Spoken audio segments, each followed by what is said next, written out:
Okay, it's time for a duck episode, so let's get right into it. If you're new here, welcome to my channel. It's everything outdoors and adventuring, as well as this episode, or this episode in life, the adventure of owning and raising Indian runner ducks. So let's just get started. If you recall in the first episode when we did the build, okay, our goal was to build this coop as cheaply, and I don't mean like the quality of it, but as inexpensive as possible. All right, here's the pool. This was right from the beginning. We had built it up. It's sitting on a pallet, and then we have these rocks, obviously a little bit of a ramp so they can get up, and there's the pool. Yeah, I just wanted to mention about the pool and the water. Now, of course, ducks love to swim. We've got the pool there. We're looking at possibly putting a natural little pond area, but the biggest thing is the ducks need the water because they need to be able to dunk their heads fully under so that they can lubricate their eyes and clear out their nostrils. So that's why we have this pool that's deep enough so that they can do that. Also, we always have a water dish that is close to the food because they need the water to go with the food. They can't just eat dry food. So that's one thing that I wanted to mention. Back to the fencing. If you remember from the first episode, we had a stack of pallets that we used, and it wasn't as wide. You can see this last pallet right here. This one's a little bit different. We decided to actually extend it. So from the last episode that you saw, this space in the duck pen is actually quite a bit bigger. There's another water feeder. I just filled this one up. Looks nice and clean. That'll be destroyed in minutes. Angela, who has done all of the research, 99% of the research on this whole project, actually came up with this. I'll show you. We have an automatic door that we have a timer set in the morning and in the evening.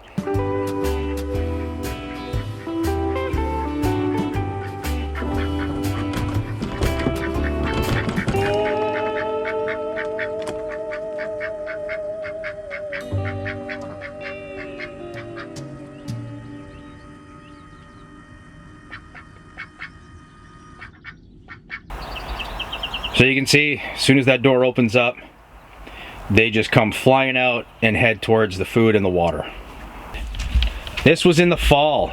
We wanted to create an area that was a little more protective for them. So we got a hold of some scrap tin siding or roofing. I built a frame around here, built it up around the original section. So this was for a couple of reasons. It really helps with the snow and wind. It would give them a protected area, plus keeping the straw and the food and stuff like that protected from the snow and the wind. And you know what's funny? Speak of the devil, here they come. Hi guys. So here is Walter and Hazel.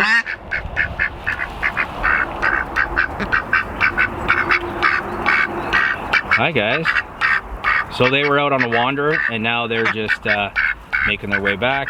And that didn't cost us anything. We had scrap lumber. We got the metal for free, and so that was really good. We did pay for the automatic door and of course some paint, and then the usual costs involved food,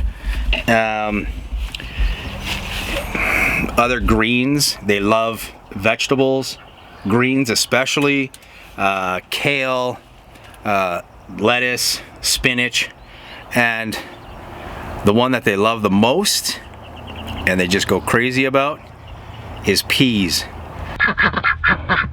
You can see I've got some peas there. Here you go. Come here. And they just go crazy. And I've got to the point now where I can actually feed them one pea at a time. There you go. There you go. Oh, they're hungry. Oh, hey, that's my thumb.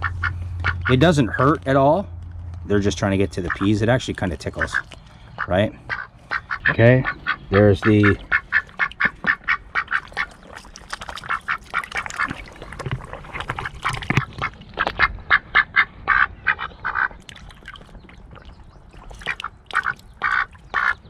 Is that good, Walter? Oh. Another thing that we did, we picked up. Oh, hi guys. Here's our crazy little ducks. So we did get this stand right here for a hose that we ran because we need water for them daily. So that's really handy. We've got a little stand-up hose rack, and we can shut it on and off from here as well as on the nozzle. So here's a bit of a perspective to how much room there is underneath that covered area, and that's working out really well at very, very minimal cost.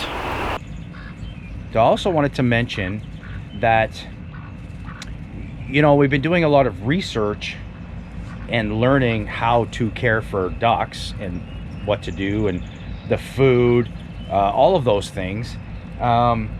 So in this video, yeah, I'm giving you an update on what we did with the coop and the shelter and kind of all of those things, but also to let you know if this is, you know, something that you want to do, if it's a project that you want to take on and raising ducks, a little more detail of what goes into it. It's not just as simple as building a coop and a pen and away you go. We're new at it, we're still learning, but our ducks are doing well, they're healthy, they survive the winter, and so we must be doing something right. And that's all because of Angela. She did all the research and stuff, and so that's where we are. Now, as far as the food goes, I'll put a link down below as to the dry food that we used. And I did mention about the greens. We give them quite a bit of greens. They love the peas. Another thing that I wanted to mention or show, which I haven't done yet, was if you notice there's a lot of straw laying around, which is really handy in the winter because it helps with their feet. So we would lay the straw down and on top of the snow so they had somewhere to stand on. We have an element that's made for the dish that sits in there, and we had it plugged in the winter, and it prevented the water from freezing. So that's something that you want to keep in mind if you're going to have ducks outdoors in the winter for the water. So we have the big swing out door here, and what we do is underneath this layer of straw is some wood shavings. You just buy a big bag of wood shavings, and then that way, oh look, there's a nest. So she's been, oh look, 3 eggs. There we go. There's a couple of eggs. You have the straw down, and then every couple of days, obviously it gets soiled because, let's be honest, they're very messy. And what we do is we just throw another layer of straw on top every couple days, and then we'll take the full batch of this straw out and then replace it with some new stuff. And then I can just lock it down here to help protect them at night. So there you go. That's their bedding for the evening. And then recently, she's been, well, not right now, but from time to time, she'll just go and dig a nest. And I think I have some footage of that. So I will roll on that right now.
So there you go.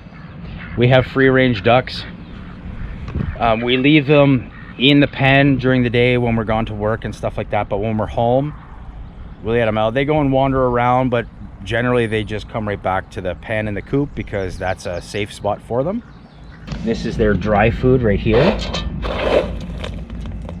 So it's pellets, and they don't have a problem with eating that.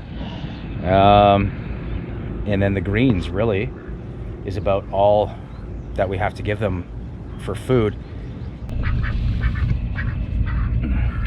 It's a beautiful green, like a light mint green, and it's a decent size egg.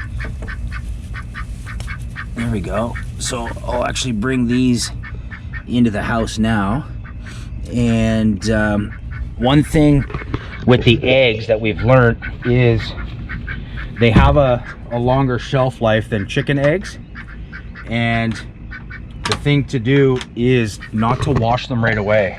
It's just to leave them how they are, and they actually last longer if you don't wash them. And then we just give them a rinse and wash them before we use them for cooking. They taste identical to chicken eggs. The texture's slightly different, nothing too weird. Definitely more fluffy as scrambled eggs. And apparently, from what we've researched or found out, that if somebody has a hard time digesting or has issues with eating chicken eggs, apparently duck eggs may be a better choice for you because it may not have the same effect. So that's one thing to keep in mind. We've been enjoying the duck eggs so far. We've given a few away and people enjoyed them as well. That's about it as far as our duck coop and pen, how we raised our ducks, these two, Walter and Hazel. You will see in the next episode or an upcoming episode, we have baby ducks. So we have 4, and we'll get into the full detail on everything with raising baby ducks from the beginning, in the house, in a Rubbermaid bin, until the point that they're gonna come out outside. Thank you for watching. I hope this episode was helpful and you enjoyed this. Our coop in the pen is really coming along, and there you go. So yeah, stick around for the next episode because it's going to be informative and an overload of cuteness with baby ducks, really. All right, thanks for watching. We'll see you in the next episode, and that's it. Bye. Where did they go?